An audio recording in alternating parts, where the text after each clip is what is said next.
यहाँ पर आपको बता रहे हैं सियालकोट थाना रंगपुरा के एहलकारों का वर्दी के नशे में दुकान की तोड़फोड़ व कुआ की सीसीटीवी फुटेज 12 न्यूज़ ने हासिल कर ली। आपको यहाँ अहम खबर से अपडेट कर रहे हैं।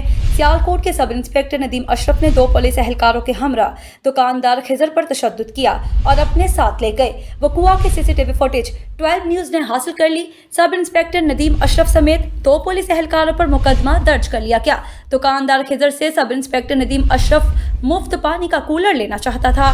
मुफ्त कूलर ना देने पर पुलिस एहलकारों ने तशद्दुद किया और उठाकर थाने ले गए। फुटेज में पुलिस एहलकारों को दुकानदार पर तशद्दुद, तोड़फोड़ और गैर कानूनी तौर पर गाड़ी में ले जाते देखा जा सकता है। मुलजिमान के खिलाफ थाना रंगपुरा पुलिस ने मुकदमा दर्ज करके तफ्तीश शुरू कर दी है।